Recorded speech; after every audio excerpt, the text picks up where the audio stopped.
All right, guys. Well, I am out here today. This morning is awesome. Sun's my face, nice and warm.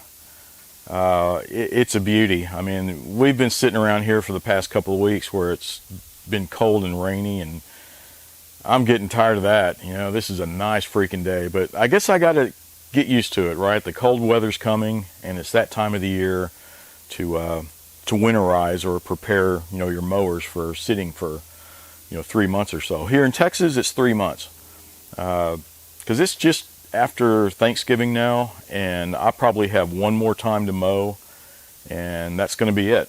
Then I'll put them away, and it's usually packed away December, January, February, and by March I'm already hopefully looking to take everything out and start mowing again.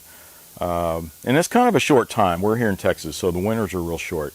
Other places, man, they've already packed everything away, and they're not going to come out till, who knows, April, before everything thaws out. But around here, it's only 3 months. So when I winterize my stuff, sometimes the stuff that I know it's only going to go for 3 months, sometimes I'll just put ethanol treatment in the gas, right?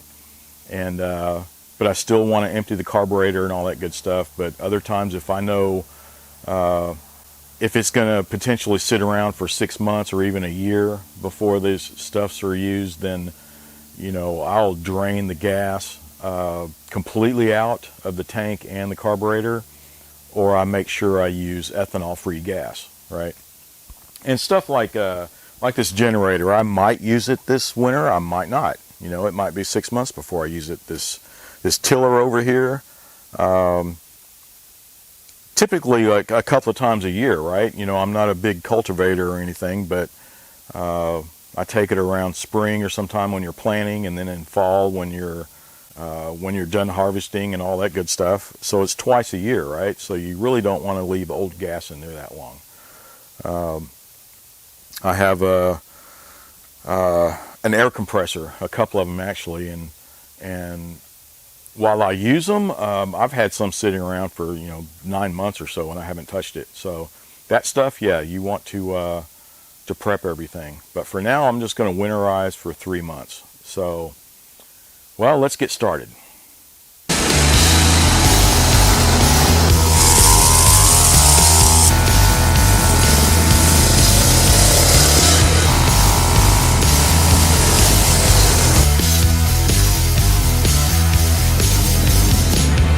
So here's one of my main mowers. I have a couple of them that I use.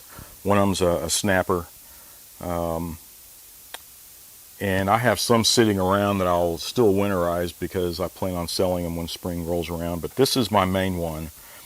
This is what I use, and a lot of these mowers, I will come through, and the first thing I do is just wash everything down, right? Because when I'm looking at it, yeah, and here's a good example. See the grass that's just sitting here? Well, there's some dirt in there, and it's all wet, right? So it just gunks up, and moisture just sits there. And luckily, with this Honda, this is a plastic or composite deck, so I don't have to worry about this, no rust or corrosion on it. But a lot of mowers with a metal deck, and especially on riding mowers and stuff over here, you want to tilt up the deck and make sure there's no clumps of grass and dirt and all that stuff around, because it just holds moisture, and it's more of a chance. See all that grass and stuff there on the axle? I'm going to clean all that off, but you want to make sure all that stuff is off of there, and it'll help prevent corrosion, and because it's going to sit for 3 months or whatever. So that's the first thing I do. So the main concern when you're winterizing is usually your fuel delivery system, and so that includes the gas tank, any shutoff valve, all your fuel hoses, and your carburetor. You want to have all that good and clean, flushed out, or at least put some treatment or something in it, right? And you can see I do this normally. The valve is shut right now, and there's nothing in the carburetor, right? But I still have gas coming through up to that valve. If you're going to have this thing sit, you know, for more than 3 months, then I would drain the gas out. Just take the hose off and let it drain out of the gas, right? Just pop the fuel off, the fuel line that is. All right, it's about to come out, and get a little something to catch the gas.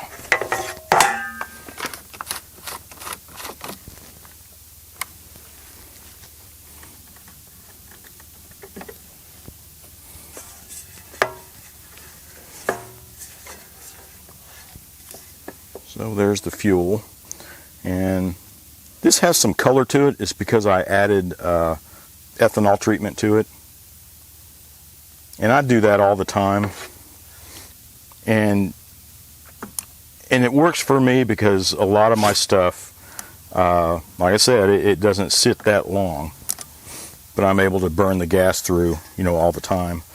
But if it's going to sit, like I said, if it's going to sit for a long time, just drain it out, and make sure you have ethanol-free gas. That's probably the best thing to do. It's just I do either or, depending on the equipment. Now,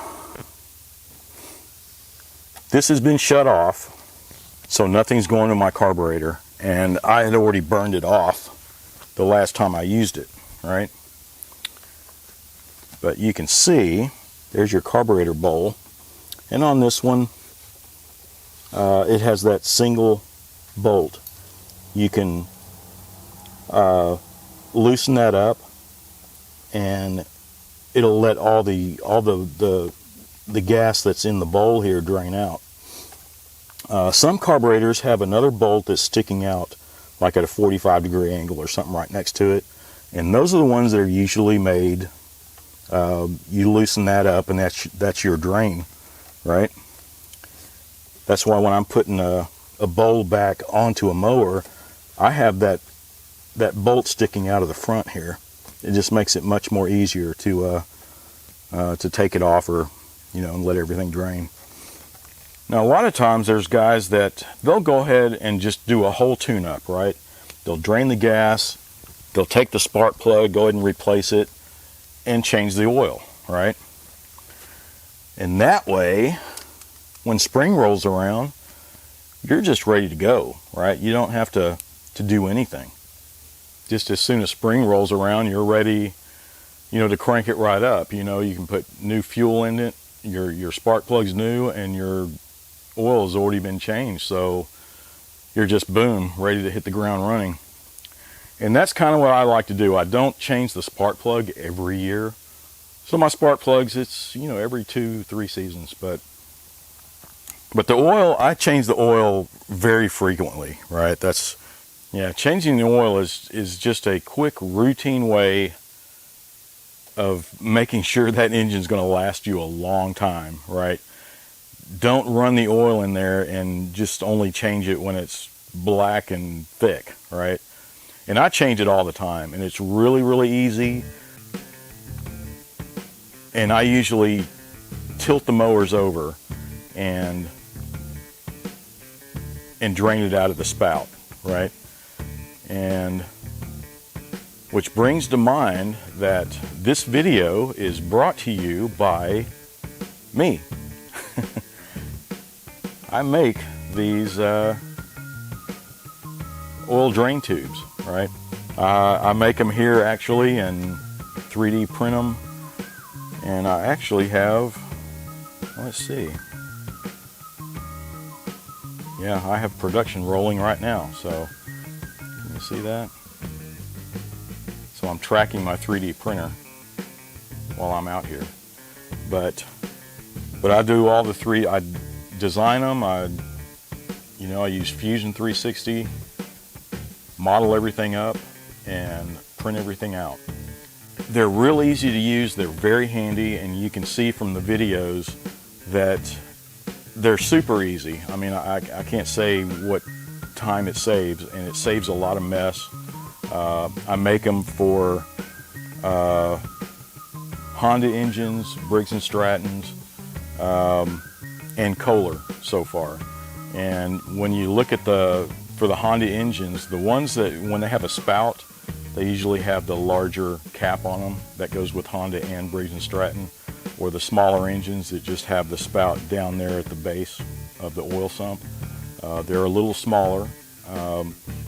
So when you're online looking, that's real. I try to explain it the best I could, but that's a good way to think of it, just the size of it, depending on your engine. But speaking on the website, that's where you can find them. You can find them on Hot Shot Power Equipment, and you can find them on eBay, and you can find them on Amazon. So if you are looking for something like this, if you go on our website now, I guess this is my Cyber Monday special going on for this season, and if you purchase anything, even an oil drain tube or our blade balancer, we make those here also. Just anything on your order, you can get 20% off, and I'm going to offer that, I guess, through the end of the year, right? From now until December 31st. If you want one, get them now. I'll include the code. It'll be something like DIY 2022, right? DIY all caps 2022. Enter that on our website and you'll get the 20% discount. You don't get that discount on eBay or Amazon because they take quite a big chunk out of it anyway, right? So I'll just pass the savings on to you. So I guess that is it for this video. It's a real short and sweet process to go through and winterize your stuff. Of course, I just showed one mower. I have probably 1, 2, 3, 4, 5, at least 6 mowers I need to do, and 1, 2, I think 3 riding mowers that I need to double check and make sure that they're ready to go. I've already prepped my generators.